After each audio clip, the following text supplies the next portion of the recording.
आप परम पद नहीं जानते हैं, मोक्ष नहीं जानते हैं, तो जैसे आप सुरक्षा, सुख, व्यवस्था को लेकर के आप देश विदेश जाना चाहते हैं कि मुझे अच्छी धनराशि मिले, वहां अच्छी सुरक्षा व्यवस्था हो, खूब सुख भोगे, इसी लालसा से आप देश विदेशों में भटकते हैं।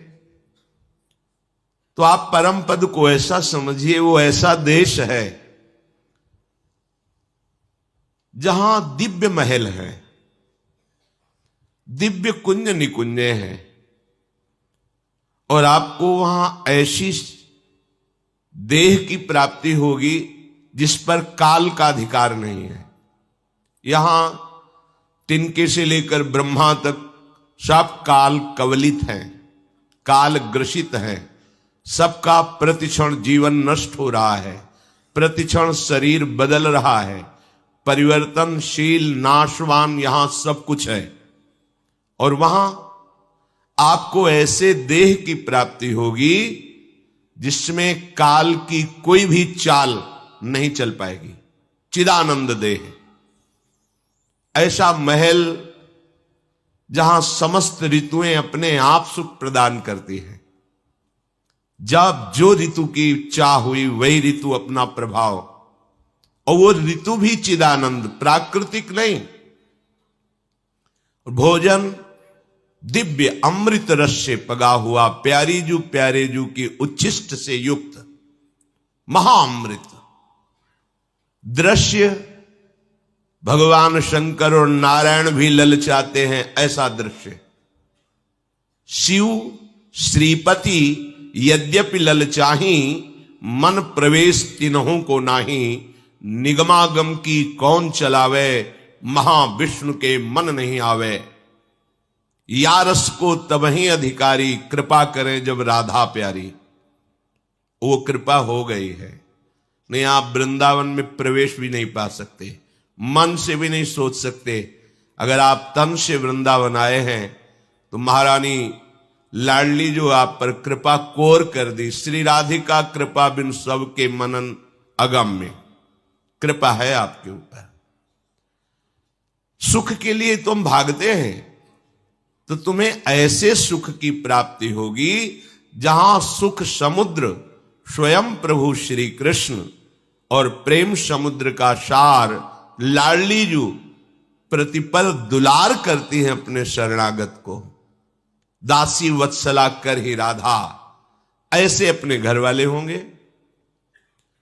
संपूर्ण समुदाय प्रेममय, खग मृग पशु पंछी लता वैभव प्रेम, भूमि स्वर्णिम रत्न से जगमगाती हुई दिव्य चिदानंद।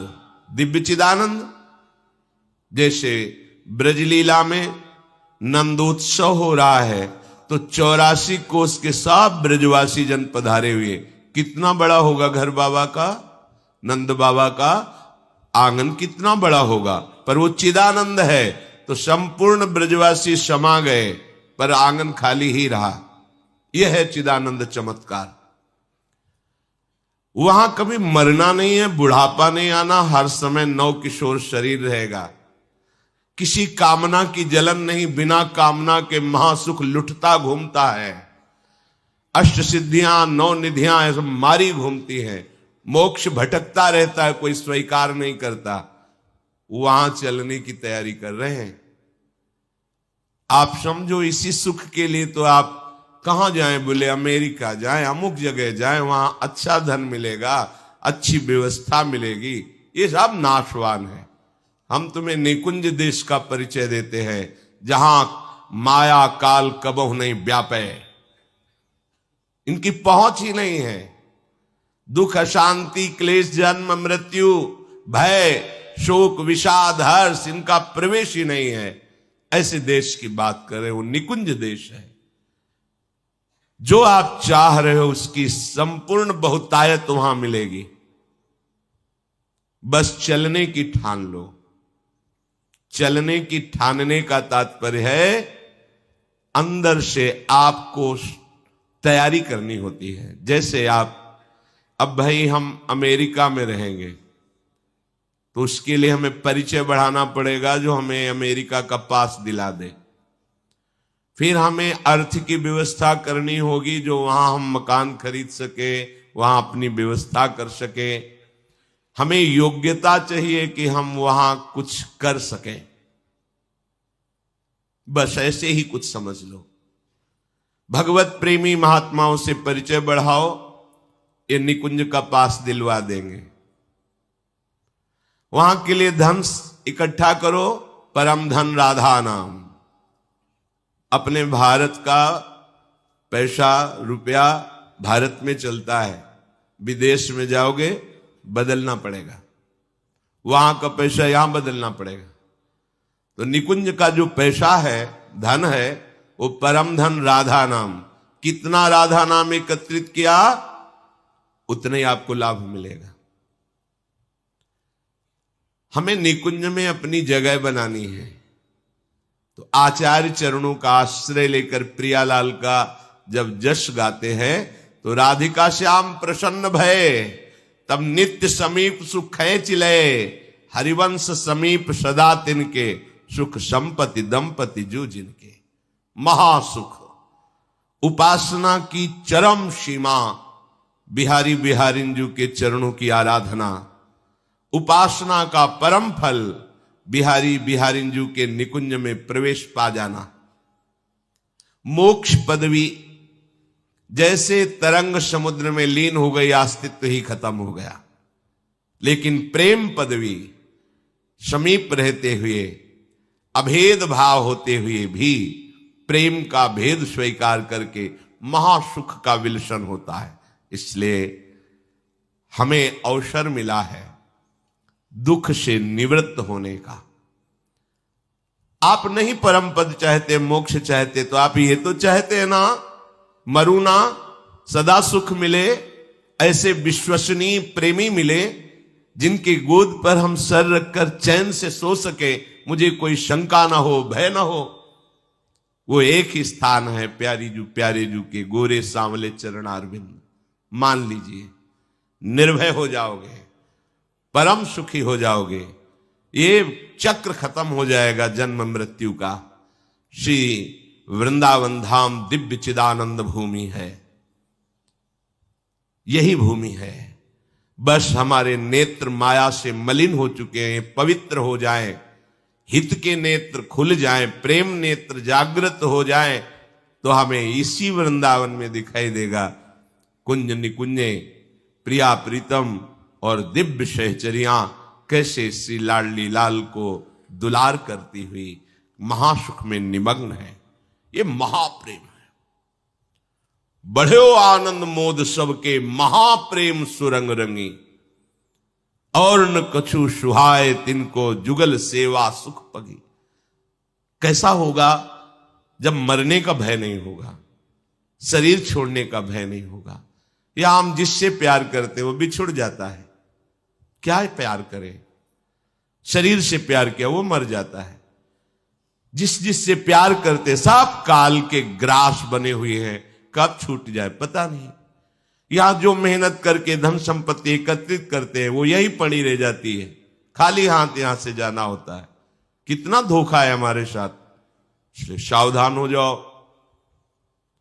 अनन्य चेता सततम यो माम स्मृति नित्य सहा।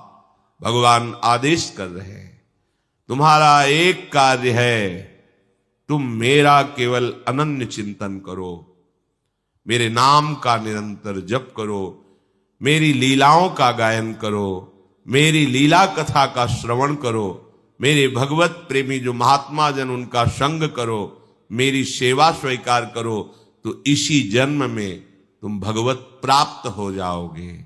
अर्थात समस्त विषाद दुख संकटों से मुक्त हो जाओगे। श्री भगवान कृपा करके इस श्लोक में बता रहे हैं, मामुपेत्य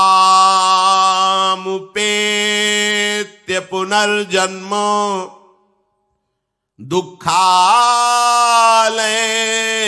शाश्वतम नाप्नुवन्ति महात्मानः संसिद्धिं परमां गतिम। हे अर्जुन, जो महात्मा लोग हैं वो मुझे प्राप्त कर लेते हैं।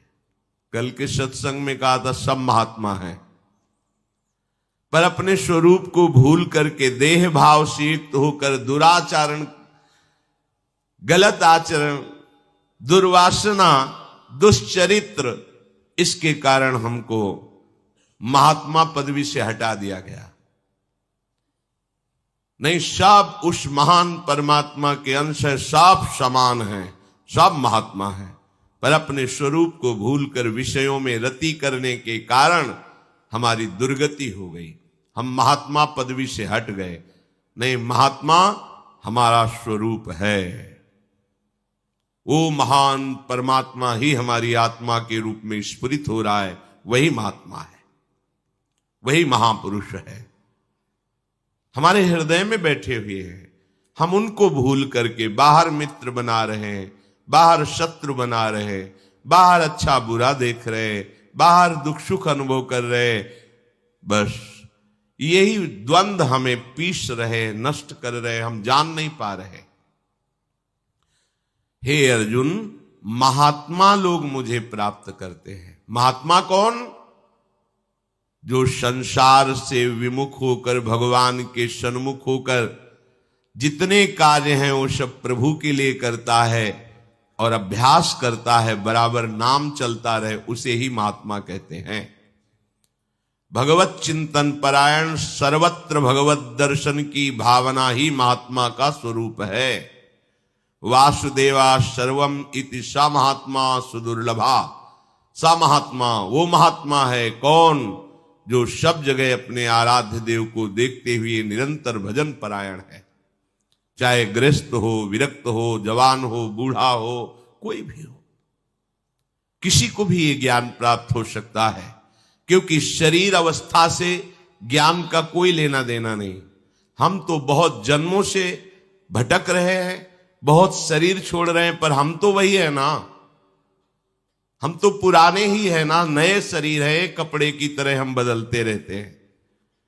पर हम शरीर को कपड़ा ना मान करके मैं मान लिया, मेरा मान लिया, अहमता ममता कर ली, यही हमारा पतन करा दिया। हम महात्मा पदवी से गिर गए। अब हमें संभलने का अवसर मिला है, उठो ऊपर। प्रभु कह रहे हैं जो महात्मा जन हैं वो मुझे प्राप्त करते हैं, फिर उनका जन्म नहीं होता। कहां? दुखालयम, इस दुख में। भगवान इसे दुखालय करें, आप सुख खोज रहे। कैसी मूढ़ता है, जिसने रचा है वो कह रहा दुखालयम, और आप इसमें सुख खोज रहे हो, सुखी हो रहे हैं। ऐसे ही समझ लो जैसे कोई शराब पीकर नाली में पड़ा है, तो आपको कैसा लगता है? बेचारा पैसा भी खर्चा किया और देखो नाली में पड़ा है। पर उससे सुबह पूछो तो फिर वो पैसा एकत्रित करके ठेके में जाना चाहेगा। यही भगवान की विचित्र मोहिनी माया है। इस दुखालय में फिर उसका जन्म नहीं होता, क्योंकि यहां सब कुछ मशाश्वतम, नाशवान है। यहां सब कुछ नाशवान है। गो गोचर जहां लगु मन जाई, सो सब माया जानो भाई। भगवान का भजन करने वाला भगवत प्राप्त महात्मा इस संसार में जन्म नहीं लेता, क्योंकि ये दुखमय है, परिवर्तनशील, नाशवान है।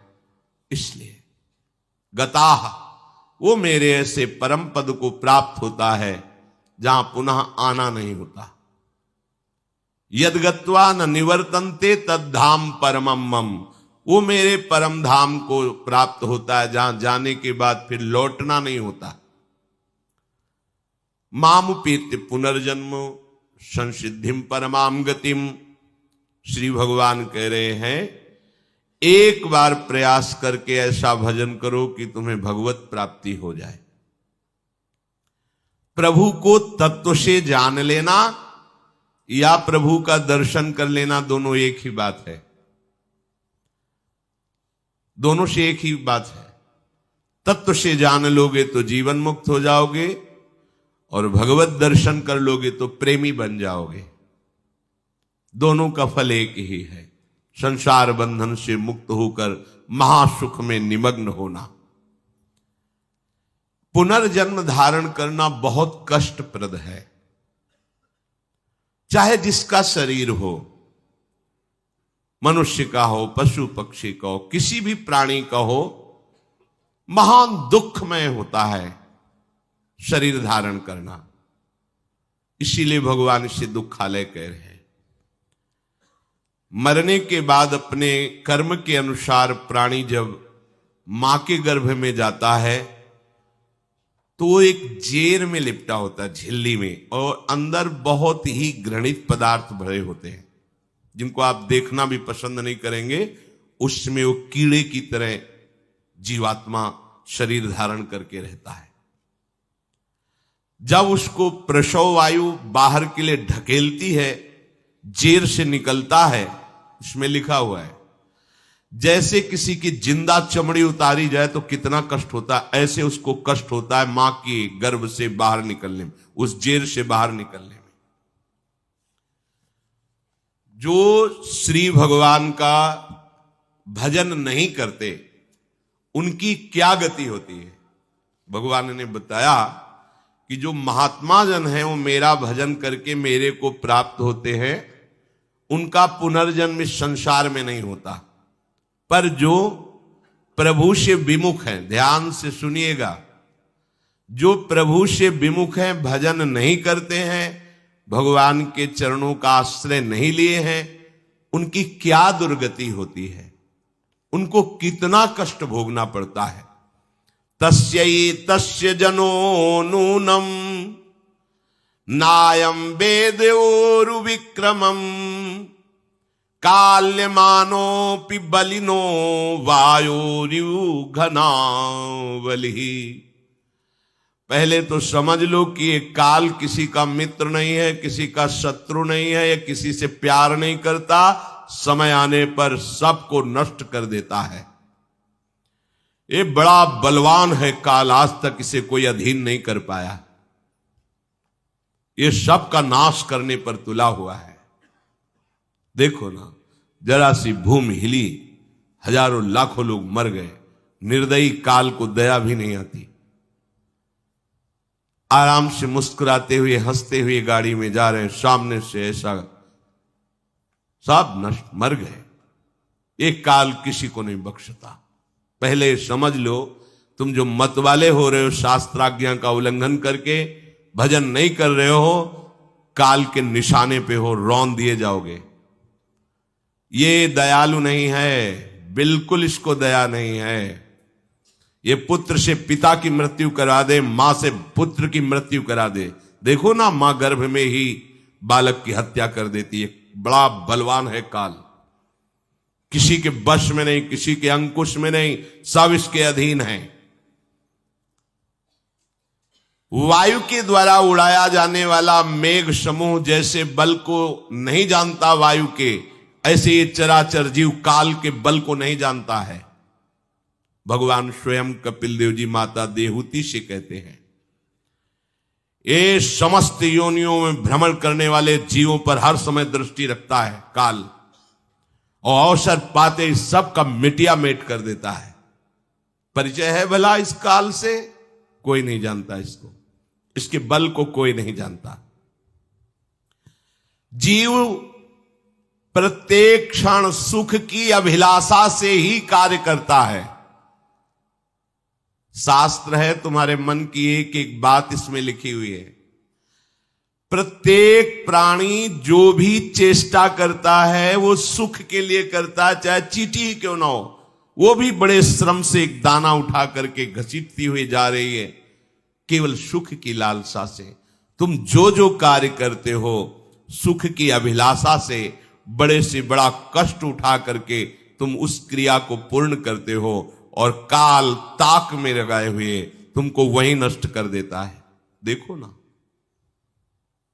काल किसी को नहीं छोड़ता, उसको कभी शोक नहीं होता कि मैंने ये क्या किया। ये भगवान का रुद्र रूप है काल। मंदमती जीव बच सकता है काल से। समुझ जे आए शरण ते डरत ना काल डर। ओहो, जिए काल बश ना परे। भक्त जीता है काल के अधीन नहीं, भगवत भाव में जीता है वो। जब ध्रुव जी परम पद पर आरूढ़ होने के लिए तैयार हुए, भगवान का विमान आया, पार्षद आए, तो काल मूर्तिमान होकर कहा, इस लोक से कोई भी मेरे आक्रमण से बच के नहीं जाता। ध्रुव जी ने कहा, तुम्हें स्पर्श करने का बड़ा स्वभाव है, काल स्पर्श करे तो नष्ट हो जाए आदमी, झुको। और काल के माथे पर पैर रखकर विमान पर चढ़ करके अटल पदवी को प्राप्त हुए, क्योंकि 5 वर्ष में ही इन्होंने भगवत आराधना प्रारंभ करके भगवत साक्षात्कार कर लिया था। काल के सर पर, माथे पर पैर रखकर, जो काल सबको नष्ट करता है, उस काल के ऊपर पैर रखकर ध्रुव जी भगवान के पार्षदों के द्वारा उस विमान पर बैठकर परम पदवी को प्राप्त हुए।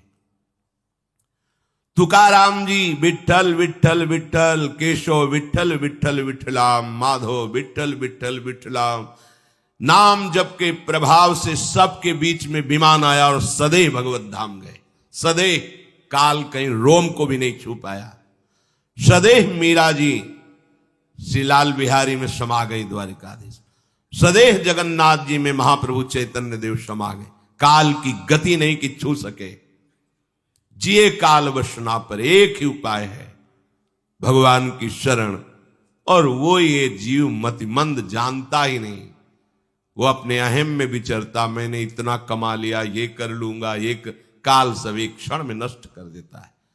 जरा सी पृथ्वी हिली, बड़ी बड़ी बिल्डिंगों सहित रहने वाले चकनाचूर हो गए। सब कमाई, रुपया पैसा, पढ़ाई लिखाई, पदवी, सब नष्ट भ्रष्ट कर दिया। जरा सा समुद्र में उफान आई कि प्रांत के प्रांत डुबो दिए, मिटिया मेट कर दिए। किसी ने आज तक काल को कभी नहीं दोष लगाया, क्योंकि वो इतने रूप धारण करता है, तुम इंगित ही नहीं कर सकते कि ये काल है। ये मंदमती जीव अपने इस नाशवान शरीर को बहुत ध्यान से सुनना, और शरीर संबंधियों को सब कुछ मानता है। घर, खेत, धन, परिवार, यही उसका जीवन होता है। ये शास्त्र है, जो तुम्हारा है वही इसमें लिखा है, जो इसमें लिखा है वही तुम में हो रहा है। इस संसार में ये जीव जिस योनि में जन्म लेता है, इसका स्वभाव है उसी में वो जीना चाहता है, आनंद मानने लगता है। चाहे जितनी घृणित योनि हो, वो उसी में सुखी रहता है। महाभारत में प्रसंग आता है, भगवान व्यासदेव जी जा रहे थे तो एक नाली का कीड़ा बड़ी तीव्रता से मार्ग पार कर रहा था। रोका और कहा, क्यों इतनी शीघ्रता से तुम? तो बोले, देखो ये घर घर करती हुई बैलगाड़ी आ रही, ये हमारे ऊपर चढ़ जाएगी, मैं मर जाऊंगा। अरे बोले, तेरा इतना घृणित शरीर है, नाली में कीड़ा बन के रहता, मर जाएगा, योनि बदल जाएगी। तो बोले, महाराज तुम्हें जितना ये व्यास शरीर प्रिय है, उतने मुझे कीड़े का शरीर प्रिय है। बड़ा प्रसंग है उसमें। ये जीव जिस जिस योनि में जाता है, उसी में आनंद मानने लगता है। ये भगवान की माया से ऐसा मोहित हो रहा है कि ऐसे कर्म करता है जिससे नरक भोगना पड़े और नारकी योनियों में जाए, और वहां विष्ठादि कुंडों में, मवाद के, पीप के कुंड, विष्ठा के कुंड में डाला जाता है, फिर उन्हीं का कीड़ा बनाकर यहां भेजा जाता है। हम ही तुम हैं, दूसरा कोई नहीं है। अब वो उन कीड़े की योनि को भी नहीं छोड़ना चाहता, वहां भी आसक्त होकर सुख मानता है। जैसे नृसिंह भगवान ने प्रहलाद जी को कहा कि तुम चाहते हो संसार का उद्धार हो जाए, लाओ तुम किसी को भी लिवा लो, मैं सीधे बैकुंठ ले जाऊंगा। जिससे बात करते तो कोई सीधे बैकुंठ जाने के लिए तैयार नहीं हुआ। कोई कहता कुछ समय दे दो, जो थोड़ा भावुक होते थे। कोई कहता क्या करेंगे बैकुंठ जाके, बेटी का ब्याह है, बेटा ऐसा ऐसा। कोई एक भी तैयार नहीं हुआ। गांव के बाहर निकले तो सूकरी बिष्ठा खा रहे थे। बोले इससे ज्यादा दुख किसको होगा।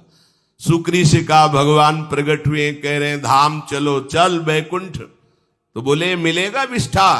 बोले बैकुंठ में तो नहीं मिलेगा। बोले नहीं जाना बैकुंठ। वो बिष्ठा में इतना सुखी कि बैकुंठ जाने के लिए तैयार नहीं है।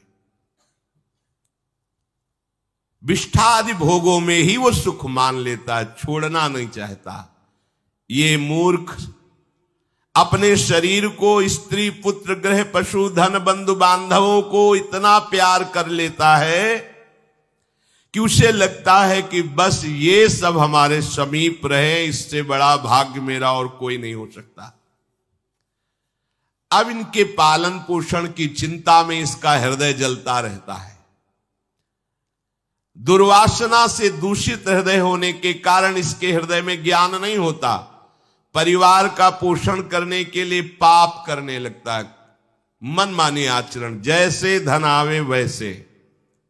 ध्यान रखना, यदि आपने किसी निर्दोष को दंड विधान किया है किसी पदवी पे बैठ के, या किसी असहाय असमर्थ को अपने बल के द्वारा रौंद करके तुमने धन लिया है, या छल कपट हिंसा के द्वारा तुमने धन लिया है, तो किसी दूसरे की जरूरत नहीं तुम्हारा नाश करने के लिए, वो धन ही पर्याप्त है। जो धन तुमने लिया है तुम्हें किसी दूसरे दुश्मन की जरूरत नहीं, वो धन ही तुम्हारा सर्वनाश कर देगा। देख लेना, देख लेना, खुद अनुभव कर लेना। इसी जीवन में तुम्हें अनुभव होगा कि मैंने बहुत गलत किया है। मरते समय तक तुम्हें बोध हो जाएगा कि तुमने क्या किया है। अभी नशा है तुम्हारे दिमाग में बल का, बुद्धि का, तो देख लो कुमार्गामी प्रवृत्तियों के द्वारा धन कमा के, पर जब इसका परिणाम आएगा तो रोते नहीं बनेगा, रोने लायक भी नहीं रहोगे, आंसू भी नहीं निकल पाएंगे, आह मचेगी हृदय में। वो अपनी परिवार के पोषण के लिए इतना जलने लगता है कि तरह तरह की पाप की कमाई करके परिवार को सुखी करना चाहता है। हे माता जी, वो धन वस्तुएं कमा के लाता है और उल्टा स्त्रियों के द्वारा संभोग आदि के समय प्रदर्शित किए हुए माया में कपटपूर्ण प्रेम को वो अपना जीवन समझ लेता है। बालकों की मीठी मीठी तोतली बानी में वो इतना फंस जाता है कि दुख प्रधान कपटपूर्ण कर्म करके उनकी कामनाओं को पूर्ण करना चाहता है। दूसरे बेटे का अपहरण करके उसकी हत्या भले हो जाए पर मेरा बेटा सुखी रहे। कैसे ऐसा हो सकता है? ऐसा कैसे हो सकता है? अगर किसी को तुमने 100 आंसू गिराए हैं तो 10,000 आंसू तुम तैयार रखो, तुम्हारे 10,000 आंसू गिरेंगे। तुमने किसी को अगर एक बार भी कटुवचन बोला है तो 10 बार तुम्हें कटुवचन सहना पड़ेगा।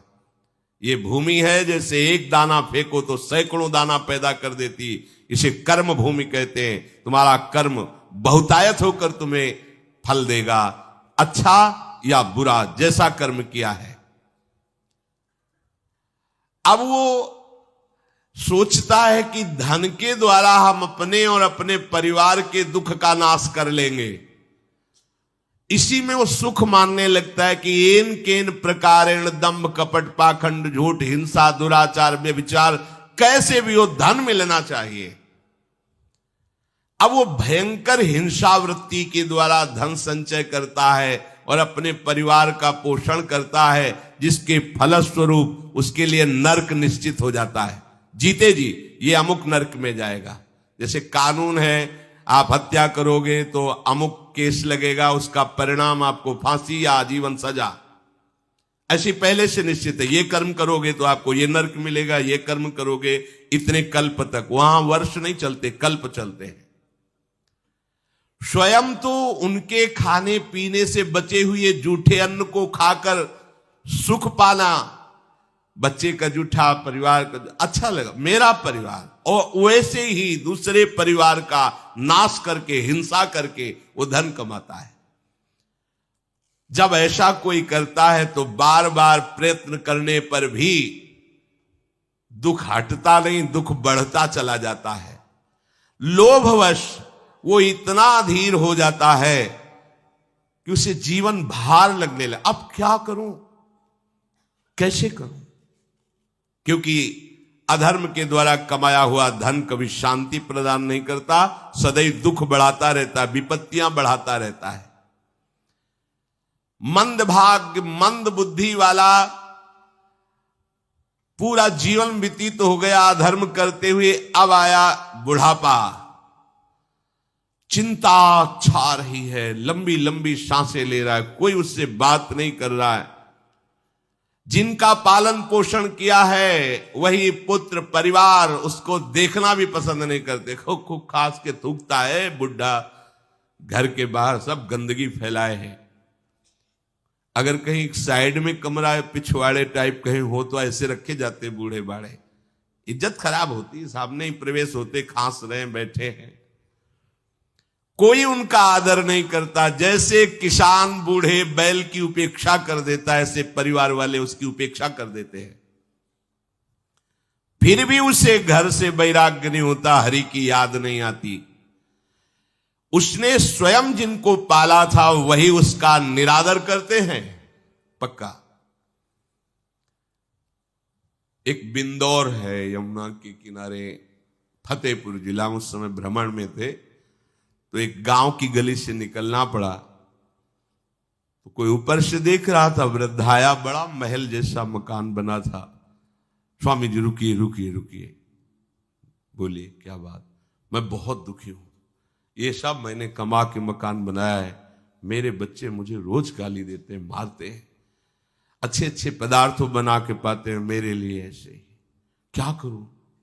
बाबा जी बन जाओ। बाबा जी से पूछोगे तो क्या बोल, एकमात्र उपाय भगवान की शरण में हो, अब भजन करो, चौथी अवस्था है। बोले वो तुमसे बात नहीं बनेगी, चल दिया। क्योंकि लोगों की धारणा होती कोई जंतुर दे देंगे, कोई छूछा कर देंगे, काम बन जाएगा। बहुत गिरी हुई स्थिति लोगों की होती है। वो ये नहीं समझते कि राधा राधा कृष्ण कृष्ण कहने से सब दुख दोष नष्ट हो जाएंगे। तुम्हारा परिवार क्या तुम्हें विश्व प्यार करने लगेगा। जा पर कृपा राम की हुई, ता पर कृपा करे सब कोई। विश्व तुम्हें प्यार देगा, विश्व तुम्हें सम्मान देगा, यदि तुम विश्वेश्वर भगवान श्री हरि का नाम जप करोगे, उनका आश्रय। पर ये मार्ग किसी को नहीं समझ में आता।